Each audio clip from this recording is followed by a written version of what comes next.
तो सबसे पहले बात प्रधानमंत्री नरेंद्र मोदी के सुपर एक्सक्लूसिव इंटरव्यू की, जो उन्होंने नेटवर्क 18 के editor in chief Rahul Joshi को दिया गया। और ये पूरा इंटरव्यू पब्लिश हुआ है moneycontrol.com पर, जहां आप इसे पूरा पढ़ सकते हो। प्रधानमंत्री ने इस पूरे इंटरव्यू में कई मुद्दों को कवर किया है। देश की बात की है, अंतर्राष्ट्रीय स्तर के मुद्दों को कवर किया है, महंगाई की उन्होंने बात की है, ग्रोथ की बात की है, और साथ में उनका काफी बड़ा फोकस रहा है G20 समिट पर, जहां उनका मानना है कि G20 समिट की अध्यक्षता से भारत को अंतर्राष्ट्रीय स्तर पर अपनी एक अलग पहचान, अपनी एक अलग साख बनाने का मौका मिला है।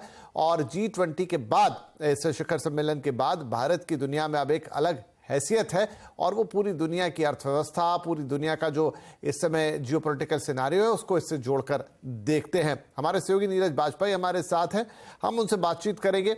नीरज जी, अगर हम इस पूरे इंटरव्यू को देखें तो मैंने कहा जैसे कि प्रधानमंत्री ने बहुत सारे मुद्दों पर बात की, लेकिन एक बड़ा फोकस उन्होंने G20 पर दिया है, और उससे उन्होंने पूरी दुनिया को जोड़ा है। सबका साथ, सबका विकास, सबका विश्वास। तो भारत की एक नई पोजीशनिंग की वो बात कर रहे हैं वर्ल्ड ऑर्डर के अंदर। कितना अहम है G20 को लेकर उनका ये रुख, उनका ये पोस्चर? G20 के कॉन्टेक्स्ट में जब प्रधानमंत्री जी ये बात कह रहे हैं, तो वो ये दिखाना चाहते हैं, ये बताना चाहते हैं पूरी दुनिया को, G20 जो दुनिया के टॉप 20 कंट्रीज हैं उनका संगठन है, कि भारत ने पिछले 9 सालों में कैसे अपनी इकोनॉमिक ग्रोथ करी है, और उस इकोनॉमिक ग्रोथ का फ़ायदा दुनिया के दूसरे देशों को भी हो रहा है।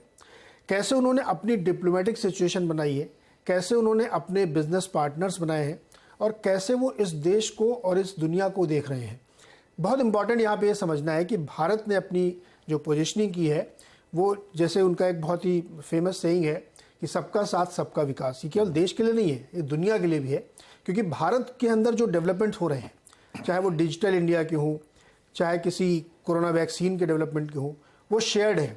आप देखिए UPI का इस्तेमाल दुनिया के कई देश कर रहे हैं। कोरोना के समय वैक्सीन हमने कई देशों को दी। हमारे अड़ोस पड़ोस में एक आध देश डिफंक्ट हो गए, उनकी हमने आर्थिक मदद की।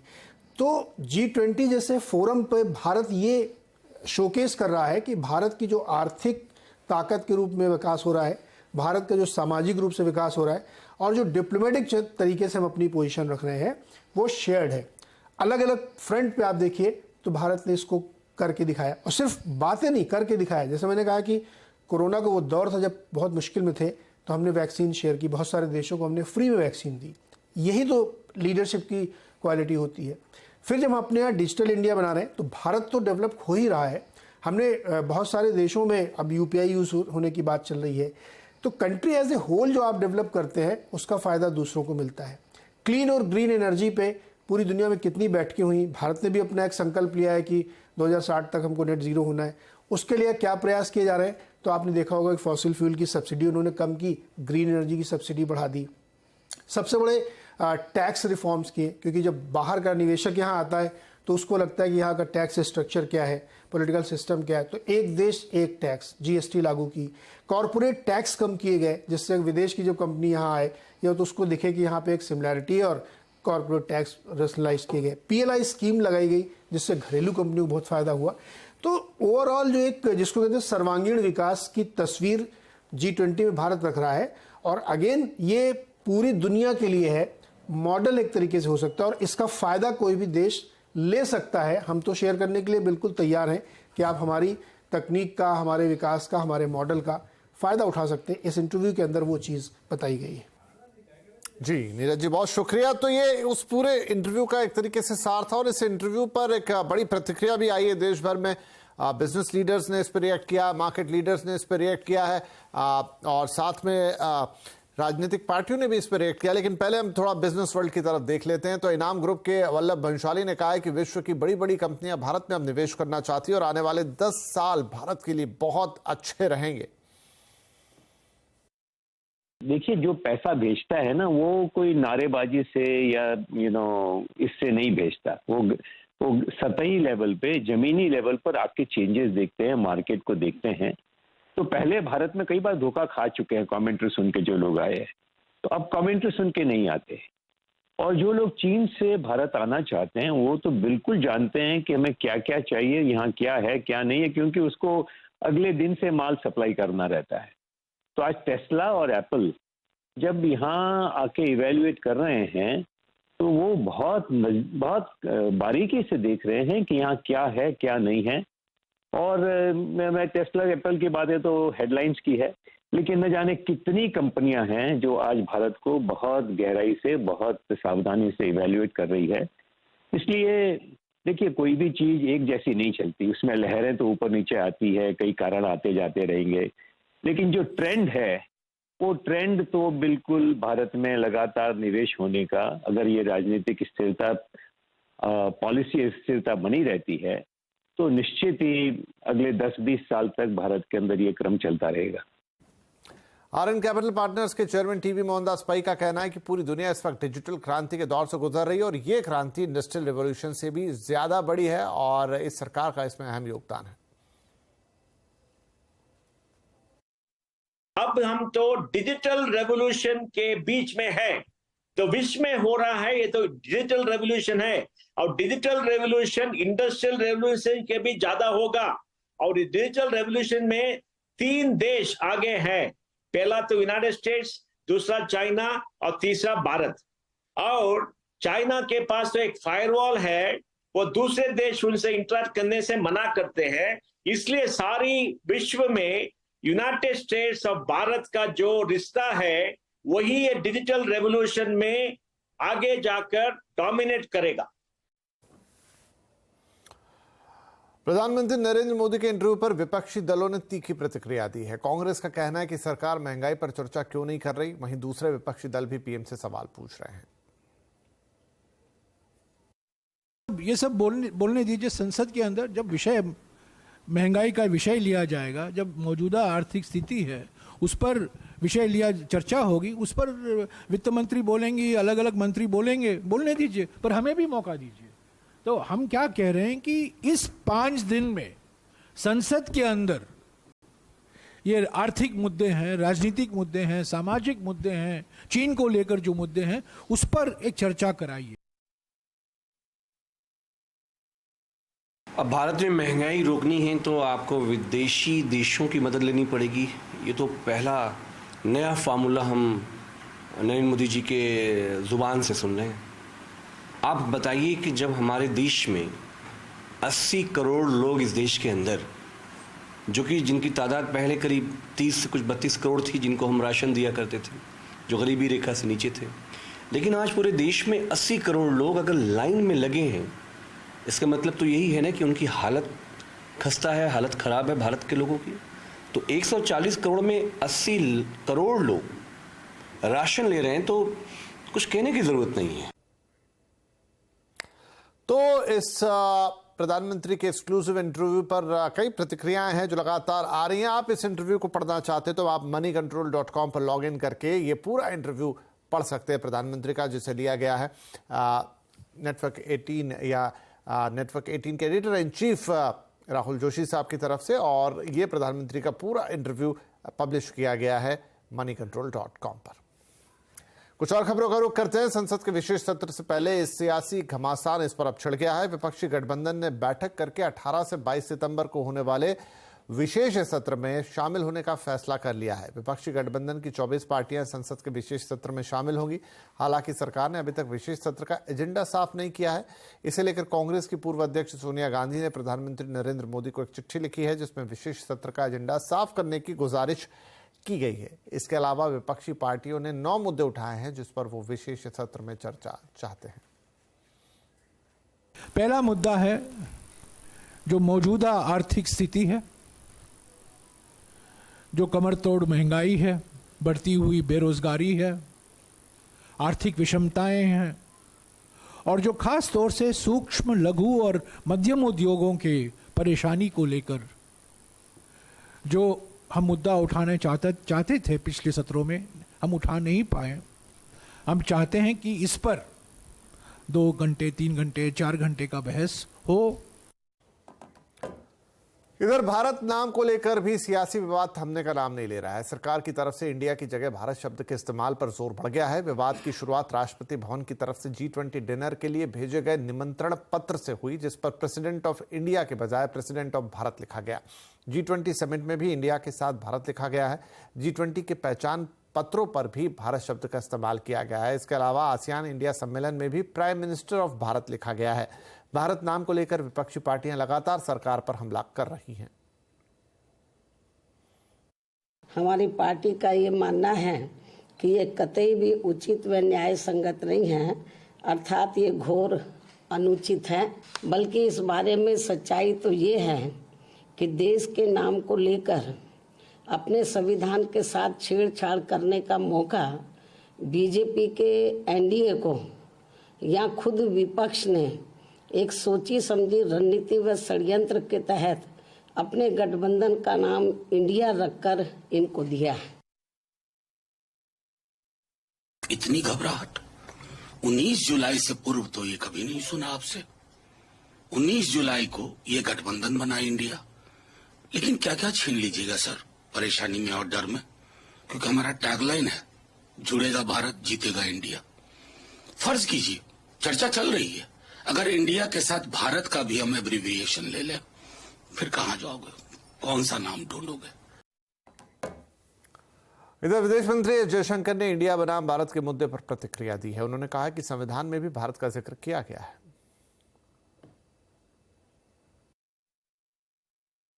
No, India, that is Bharat. It is there in the constitution. Please, I would invite everybody to read it. So it's not something which is new, it is something which existed in the constitution, and so you didn't do, it's not a new roll of dice. No, I think when you say Bharat, in a sense, a meaning and a understanding and a connotation that comes with it, and that is reflected in our constitution as well. तो बड़ा घमासान मचा हुआ है, चाहे भारत की बात हो या संसद का नया विशेष सत्र हो, संसद के विशेष सत्र और इन तमाम चीजों को लेकर क्यों है इतनी खींचतान और सत्र में क्या होगा इसकी अटकलें भी लगाई जा रही। तो आज आवाज अड्डा में इन सभी मुद्दों पर बातचीत करेंगे। मुद्दों की भूल भुलैया हमने नाम रख दिया है 757 पर, जरूर जुड़िएगा हमारे साथ। आज का आवाज अड्डा। इधर प्रधानमंत्री नरेंद्र मोदी 20वें आसियान समिट में शामिल होने के लिए इंडोनेशिया जा रहे हैं। वो रात 8 बजे विमान से इंडोनेशिया के लिए उड़ान भरेंगे। इस यात्रा पर वो आसियान यानी कि association of south east Asian Nations के सदस्य देशों से व्यापार और सिक्योरिटी जैसे अहम मुद्दों पर चर्चा करेंगे। ये समिट 8 सितंबर तक चलने वाली है। प्रधानमंत्री मोदी समिट में 6 और 7 सितंबर को हिस्सा लेंगे।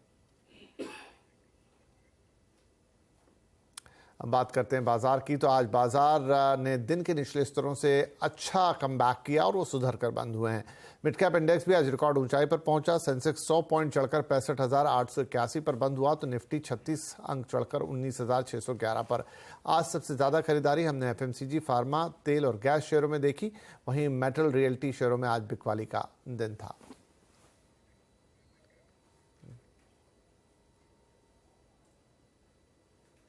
हाँ जी, तो अब वक्त एक छोटे से ब्रेक का, और ब्रेक के बाद आपके लिए कुछ और खबरें लेके आएंगे। खासतौर पे नासा ने क्या अपडेट दिया है चंद्रयान के बारे में वो आपको बताएंगे, और G20 को लेकर क्या तैयारियां हैं दिल्ली में वो भी बातचीत होगी छोटे से ब्रेक के बाद। वेलकम बैक, आप देख रहे हैं आवाज समाचार और बात करेंगे G20 की यानी टाइम इंडिया का।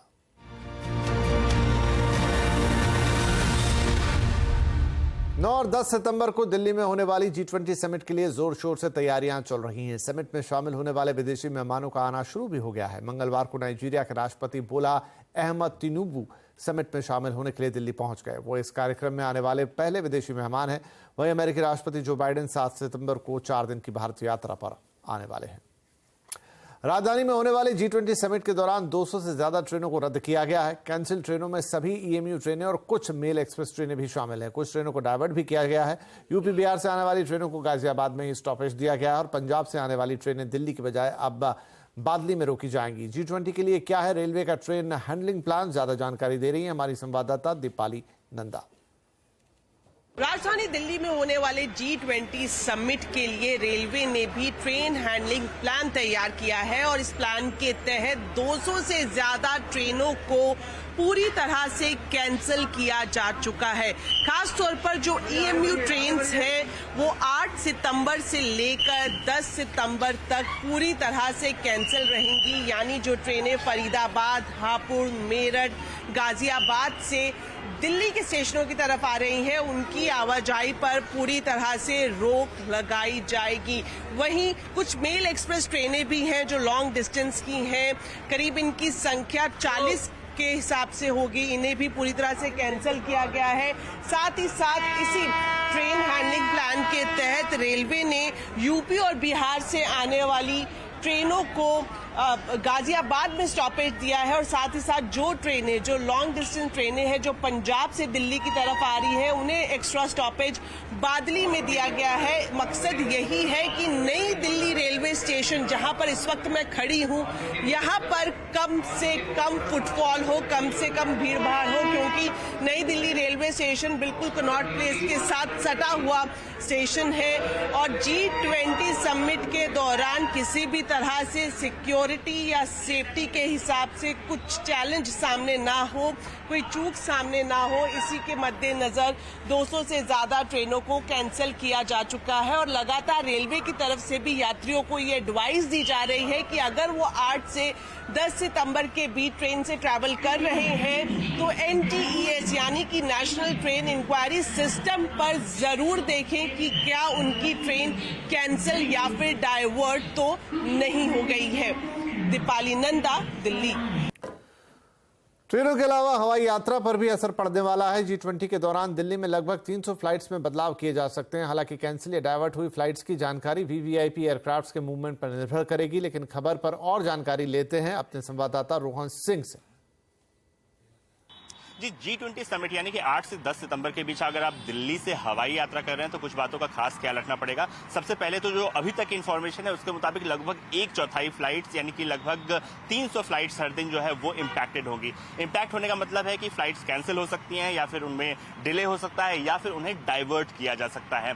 इसमें से जो एक्सटर्नल अफेयर्स मिनिस्ट्री की तरफ से जो रिक्वायरमेंट बताई गई थी कि हर दिन 100 फ्लाइट कैंसिल करने की बात कही गई थी, लेकिन जो एहतियातन रूप से हर दिन 160 फ्लाइट के करीब कैंसिल किया जाएगा, जिसमें कि 80 फ्लाइट्स अराइवल की होंगी, 80 डिपार्चर की फ्लाइट्स होंगी। जो अब तक इन्फॉर्मेशन, हालांकि जो एग्जैक्ट इन्फॉर्मेशन है कौन सी फ्लाइट कब कैंसिल की जाएगी वो आपको उसी वक्त पता चलेगा, क्योंकि जो VVIP एयरक्राफ्ट का मूवमेंट है उसके हिसाब से इसे जो है निर्धारित किया जाएगा। और इसमें प्रायोरिटी जो है एयरपोर्ट पर जो VVIP एयरक्राफ्ट हैं उनकी लैंडिंग और पार्किंग को जो है प्रायोरिटी पे रखा गया है, इसलिए बाकी जो एयरक्राफ्ट हैं उन पर असर पड़ सकता है। और साथ ही जो सिविलियन एयरक्राफ्ट है उनको एक सेफ डिस्टेंस पे रखा जाएगा जो VVIP एयरक्राफ्ट है उनसे, उनकी वजह से ये सारे ऑपरेशंस में दिक्कत हो सकती है। अब अगर आप इस दौरान ट्रैवल कर ही रहे हैं तो क्या कर सकते हैं, तो इसमें एयर इंडिया और इंडिगो ने अब तक वेवर और फुल रिफंड की घोषणा की है। यानी कि नियम के मुताबिक आपको अगर आपकी फ्लाइट कैंसिल होती है तो फुल रिफंड तो मिलेगा ही, लेकिन अगर आप इस दौरान दिल्ली से जाने का बुक कर चुके हैं ऑलरेडी और अपना जो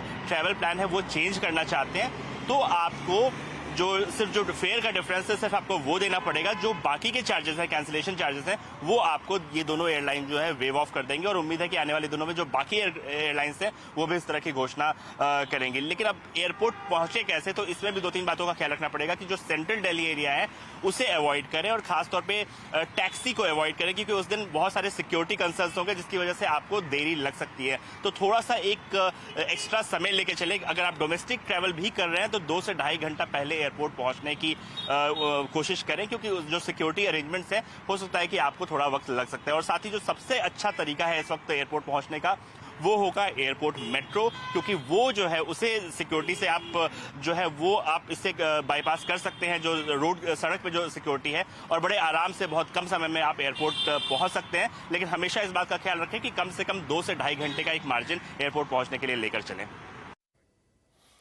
G20 समिट के लिए शिरकत करने आ रहे विदेशी मेहमानों के लिए दिल्ली एयरपोर्ट सज धज कर तैयार है। दिल्ली इंटरनेशनल एयरपोर्ट लिमिटेड ने एयरपोर्ट के अंदर और बाहर दोनों ही तरफ शानदार और भव्य सजावट की है। वहीं आपको रोशनी में नहाए G20 के लोगो दिखाई देंगे, तो जगह जगह पर G20 की जानकारी देते हुए साइन बोर्ड भी लगाए गए हैं। एयरपोर्ट को डिजाइन, फाउंटेन और मूर्तियों से सजाया गया है। क्या क्या है खास तैयारियां, बता रहे हैं दिल्ली के इंटरनेशनल एयरपोर्ट लिमिटेड के CEO विदेह कुमार जयपुरिया।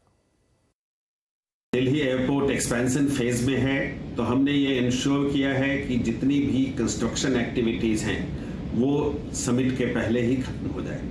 और उसके बाद हमने काफी ग्रीनरी लगाई है और साथ ही हमने वाटरफॉल्स और वाटर फाउंटेन भी लगाया है, जिससे कि लोगों को जब वो बाहर आए तो उनको काफी प्लेजेंट लगे।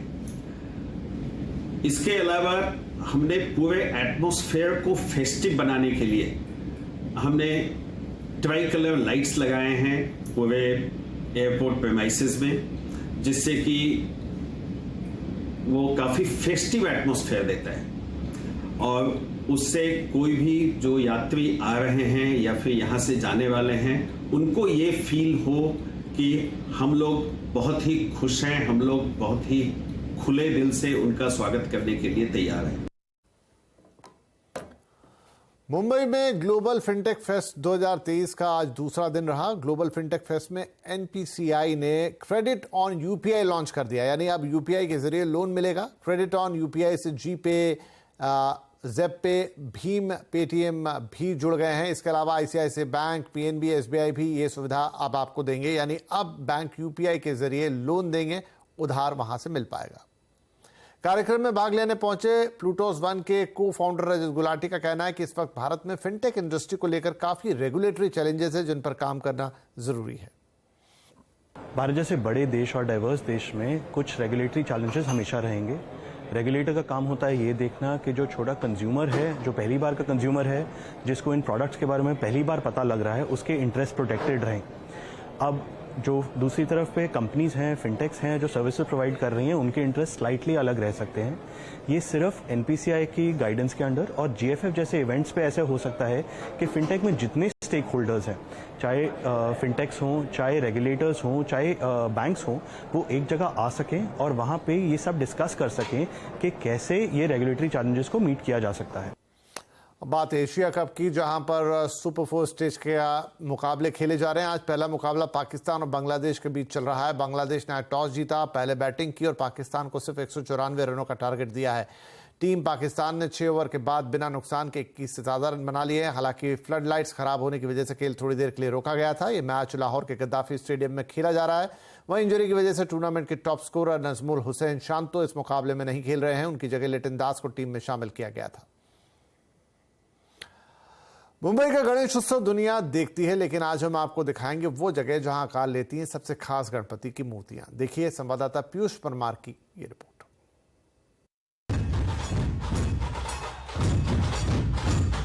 विशाल काया, बड़ा पेट, बड़े बड़े नयन, 4 हाथ, मोदक और मूषक।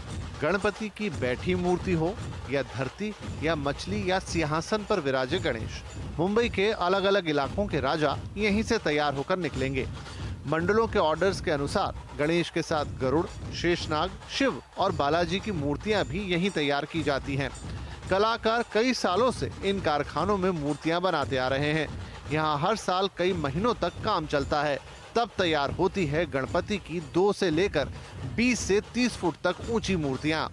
मूर्तिकारों में कुछ नाम ऐसे हैं जो अब गणेश उत्सव का पर्याय बन चुके हैं। इनमें विजय खातू वर्कशॉप, कामली वर्कशॉप, परेल वर्क्स, ऐसे ही कुछ बड़े नाम हैं। मेरे पास बहुत से नामचीन मंडल है, बहुत प्रेस्टिजियस मंडल जो है उनकी मैं मूर्तियाँ कर रही हूँ। उसमें से है उपनगर का राजा, बोरीवली एकता सार्वजनिक गणेशोत्सव मंडल, और चिंचपोकली का चिंतामणि आप सब लोग जानते हैं। तारदेव का राजा सबसे बहुत फेमस मूर्ति है। साथ ही में मेरे पास है कोलबाट लेन, जो चरनी रोड में मूर्ति ये रहती है, और उसी के साथ है लोअर परेल का लाड़का, वसई का महाराजा, धारावी गजवक्र। ये है कामली परिवार के सदस्य जो सालों से मुंबई के लालबाग के राजा की प्रतिमा बनाते आ रहे हैं। वैसे तो मूर्ति जिस जगह विराजती है वहीं पर उसका निर्माण होता है, लेकिन उस प्रतिमा के सारे अंग इसी कारखाने में बनते हैं और ये कारखाना साल भर लालबाग के राजा की ही छोटी छोटी मूर्तियां भी बनाता रहता है। इनकी मूर्तियों की डिमांड इंडोनेशिया समेत देश दुनिया के अन्य हिस्सों में भी होती है।